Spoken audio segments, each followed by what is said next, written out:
Hey guys, it's August 1st, 2023, and as of about 20 minutes ago, the highly anticipated, highly rumored Porsche 911 ST just got released. So today, I'm going to tell you why I think this is the most important car that has come out all year, maybe even a lot longer than that. You know, I've only had about 20 to 30 minutes to kind of get some information on the car, but I think I know more than I need to. So, obviously, what is the 911 ST?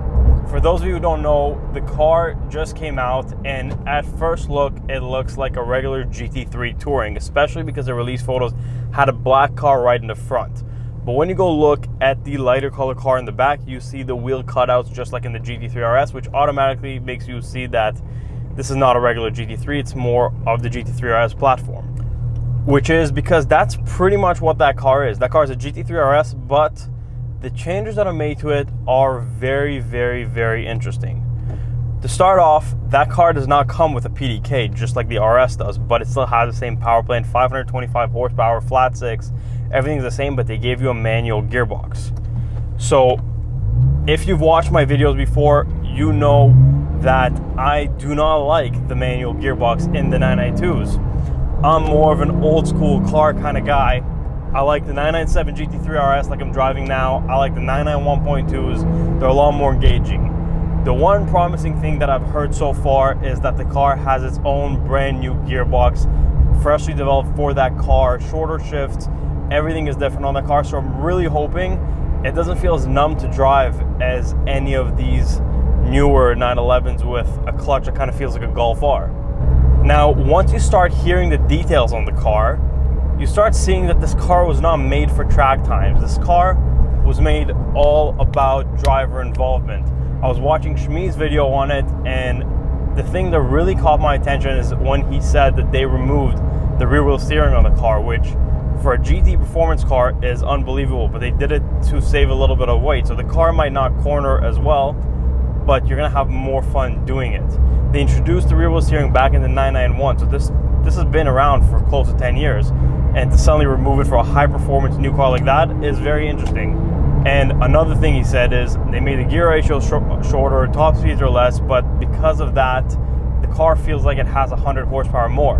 And that's exactly what you want. You want a car that's very responsive, just very engaging. I mean, even for me, when I drive a GT3 to my GT4, the main difference I'm noticing is that it always feels like it's on the power. And I feel like once you shorten the gears, you're just gonna get a lot more of that. You don't need to have 1,000 horsepower in a car for it to be exciting. But when you just have a car that's built so well and the gearing is perfect and it always feels like it's ready to go, that's when you get the excitement. So why is the 911 ST so important? To start off, in 2015, I believe it was, the 911R came out. They made 991 of those, and in an era where people were choosing PDKs and automatics with faster shifts over the more engaging manual cars, you know, you'd think they might have a hard time selling that, but that car showed the world that people are not ready to get rid of manual cars. So 991 911Rs were made, and they ended up going for an insane amount over sticker, like $1 million, I think, for some of them at the very, very peak. They come back down, but they're still about double MSRP. So this car, they made about double the amount. They made 1,963, and that just shows you that they know they have 1,963 clients to sell these cars to. Not only do they have 1,963 clients to sell these cars to, they know realistically they probably have 10 times that.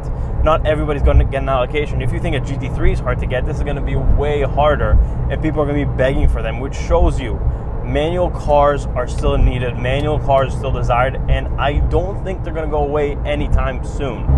Now, yeah, it's great that they made another manual 911, but you know, we've never really got rid of that, so why suddenly is this one so important? Well, in my opinion, we're kind of in an era where we're about to go one of two ways. We're about to go all electric, just kind of computerize everything, not a lot of driver involvement, or we might get some of that, but companies might give us some engaging cars, because you do see now, more than 5 years ago, these kind of more engaging versions of cars popping up. There's that new Aston Martin with the manual, and you kind of see everybody really gravitating towards those cars rather than the new performance cars with mind-blowing numbers, because at this point we've reached performances that a regular driver can't really reach anyway. So people just care about the driver involvement a lot more. The effects of this, I think, are gonna be game changing. I think the fact that the whole world is getting shooken up by a 911 that looks like a GT3 Touring, even though a GT3 Touring comes in manual, but this is going to change everything, and people are going to freak out about it, might inspire companies like Ferrari, like Lamborghini, to maybe bring back some manual cars. It doesn't have to be a full production car, but I think they will start developing some limited edition stuff here and there. You know, before they were doing, you know, Lamborghini would put new technologies in the limited edition cars and sell 20 of them. I think they're slowly going to start to see, if they just build a manual old school type of car and sell 20 of them, people are going to like it a lot more. The cars are going to do a lot better. They're not going to be kind of iffy in the market where it's not really a hypercar, but it's not really a supercar.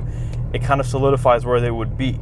And from rumors that I've heard, Ferrari might come with another SP project in a few years. And I don't know if it's the SP4, 6, whatever it is, but I heard there might be another manual. And I think this might kind of push them to make sure they do it. And depending on how that car is received, and by the look of this, it's going to be received very well, we could start seeing manual supercars back in cars' regular lineups, because now nobody really cares about these paddle shifter cars, but everybody will pay anything they have to get a manual car. So now this is just money that the manufacturer is leaving on the table that they could be making, but instead of that, the used market is making them. Because guess what? If there was a current new manual Lamborghini, a Diablo and a Countach wouldn't be as much as they are now. Manual F430 wouldn't be $400,000 if there was a new manual Ferrari. So I think these manufacturers now are going to start seeing how important it is to have these cars in the lineup and how much money they're leaving on the table, because it is so much money. Certain manual cars, manual LP640 sell for $1 million, manual 599, $700,000. This is all money that the manufacturer could be making. They could be charging double what they would charge for a regular automatic version of a car for the same exact car with a manual gearbox, and trust me, nobody's gonna complain, and they're gonna have more orders than they can possibly build.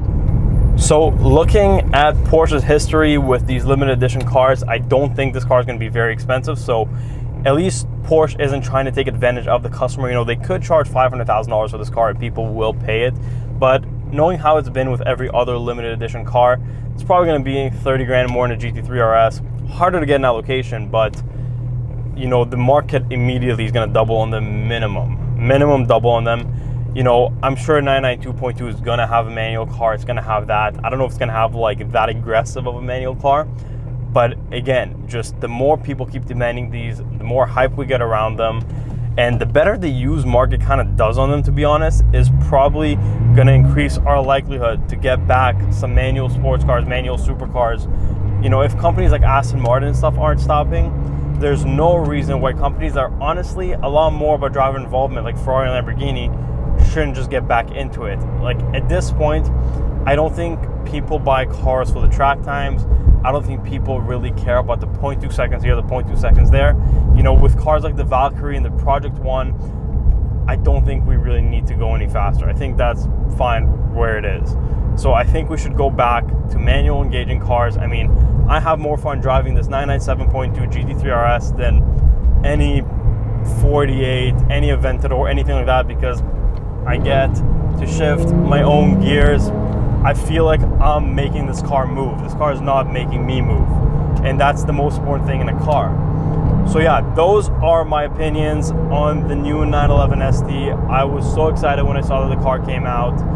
And you know what? I don't have the car with me today, but subscribe, because probably in the next 2 weeks, we're gonna see the car in person. We're gonna film it. We're going to Monterey Car Week. I'm 100% sure it's gonna be there, Quail. So we can take a close look at it then and see what we think of it.